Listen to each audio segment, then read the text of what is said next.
All right, hello my fellow gun lovers, it's the Gun Junkie here, and in today's video I want to talk about this Ruger LCP. But before we start the video, guys, just to let you know that everything I do in my channel is pretty much my own thoughts and my own opinions. A lot of people want to criticize, but again, everybody's going to have a different experience. You can hate this gun, I can love it, I can hate it, you can love it. I mean, it all depends on the person. Everybody else has different experiences with these guns because, again, they have different feels. So because this gun can be good for me, it might be bad for someone else because they can't stand the recoil or something, you know? There's always going to be something that someone's not going to like about a gun that you will. So again, that's why there's a lot of guns out there. You always have to find your taste. But again, these are my thoughts, my opinions, and this is my review on the gun with my experience for the past 3 months. So yes, I mean, there is some ammo in the magazine. There is none in the chamber. I did take that off. But I do carry this gun on a daily basis. I have been for, again, the past 3 months when I did purchase it at Sports Academy. Honestly, it was a killer deal. It was about $280 for 2 magazines, some defense ammo. There was a bunch of practice ammo as well. So I guess they just had a really great deal. It was on the FDE color. So honestly, I just couldn't resist, so I ended up purchasing it. I did shoot this gun before, probably maybe 5 or 6 years ago. I don't remember much about it, but I remember I kind of liked it. And people were like, hey, you have the Ruger LCP2, get the Ruger LCP1. It's a lot smaller and thinner. Give me a review on it. So I ended up doing that. And yeah, let's start off with the video. So again, going back to this, I actually have put about 1,500 rounds in this gun. I have been putting the American Eagle range ammo. I put in about 1,000 rounds of that, and I put in about 500 rounds of defense ammo.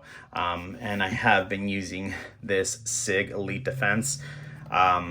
Honestly, these things are expensive, so I mean, again, it's just my hobby, so I do put in money in my hobby. I don't purchase other things like people do. They buy a bunch of unnecessary things, phones and blah, blah, blah. For me, I save my money for the guns that I like, and I buy a bunch of ammo. I am loaded in ammo, so that's one thing I do like wasting my money in, ammo. So, again, 1,500 rounds, range ammo. I had no issues with range ammo. The only time I had an issue was with the self-defense, and I don't know if it's because the way it's kind of like, I don't know, something here with the tip. It did get stuck at times, but again, after maybe 600 rounds that I put in, I've had completely no issues. And the gun does break in, like I said, once you lubricate it and stuff like that. I mean, before I used to get it stuck, and it used to get stuck here and not go in. Now it's like, okay, I can easily put it in. Yeah, the gun, again, it started to adjust to itself.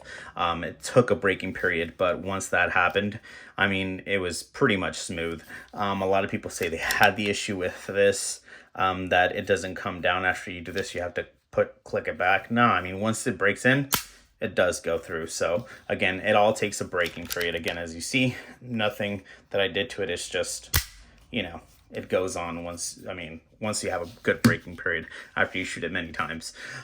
So again, in the range, 1,500 rounds took a real toll. I mean, my hand does hurt at times, but you know, I honestly couldn't put more than probably 100 rounds. I average between 75 to 100 rounds in the range. And again, this is not by any means a range gun. If you're trying to buy this gun to go shoot at the range and how do you say, like, put a lot of rounds through it and stuff like that, this is not the gun for you. This is clearly a self-defense gun, and I'd say it's more of a self-defense gun to a person that actually has more experience with the gun. And the reason I say that is because this gun has a kick. Now, because the way it's built, the ergonomics of it is fairly thin. It's probably one of the thinnest guns I've ever shot. It's very, very small. Honestly, the good thing about it is that it's super concealable. And I could pretty much take this anywhere, even in places where they don't allow guns. I always carry my gun. And honestly, I love this gun because of its concealability. But if you're not experienced at shooting, the recoil on this is so heavy. So it does hurt. And if you don't know how to shoot, it takes some time to control. It took me about maybe 200 rounds to actually start getting the shots in between the 10 area target. So, I mean, I was able to hit targets up to 25 yards. Fairly accurate-ish. I mean, at least in the target, maybe in 10, 15 yards, I was able to hit it within close to the red spot. So again, but it took a lot of kick. So it's not something that I was just able to, like, you know, clearly just randomly shoot and hit on target. So it's going to take practice for you to actually get used to this gun. So I feel like so far I'm actually getting used to it.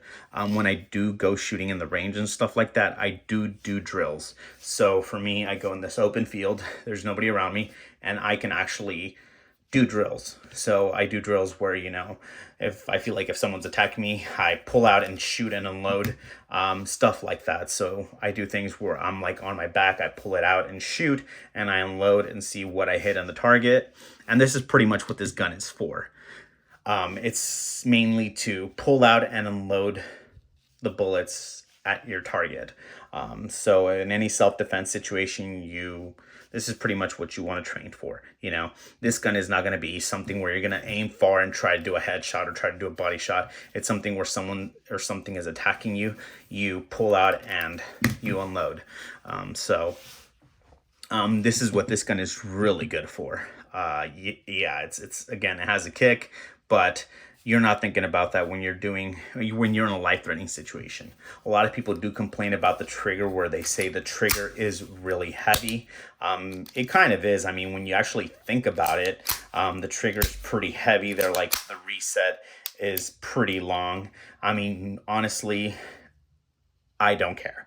You know, I've been in many situations where I've had to use a gun in self-defense, and in my training, I don't think about how heavy the trigger is. For me, when I unload. I'm just like, da, da, da, da, da, right? I just unload, and you're not thinking about how heavy the trigger is. You're just thinking about unloading your weapon for the threat. So again, guys, to say that this is going to be a shooting range weapon, it's not. It's very uncomfortable for the shooting range, but for self-defense, it's very, very comfortable, because you can conceal it easily, you can pull it out easily, you can unload it pretty easily, and honestly, at a 380, I feel safe enough where, you know, this I know can do damage, and I know it can self-defend me.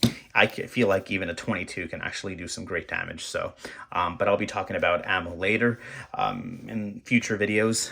But right now, again, this Ruger LCP2, probably one of my best purchases for the price. Honestly, not the most comfortable, but it is the most comfortable to conceal. It makes me feel the safest. If you're a more experienced shooter, I recommend it. If you're a new beginner and you want to purchase this as your first gun, I don't recommend it. I recommend you guys starting out with the 22 or a Glock 19, and go on from there. But yeah, honestly, Ruger LCP, honestly, Rugers are becoming one of my favorite guns to actually own. I'm not picky to any kind of brand, but Ruger is just, you know, so great in the guns they actually make. They actually think about the clients, the feel of the weapon, the concealability, all that good stuff. And I mean, I really like the way they build their guns. But again, do I recommend this gun? I do. But again, it's all about your own personal opinion.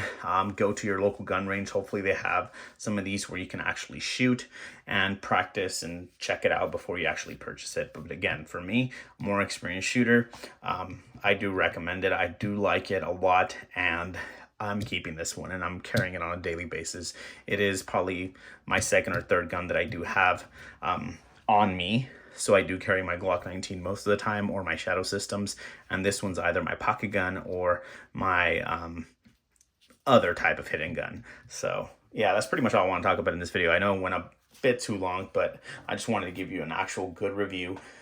Something that, you know, no one's paying me for. I'm just giving you my honest thoughts and opinions. And yeah, thank you guys for watching. I'll see you guys next time. So peace out.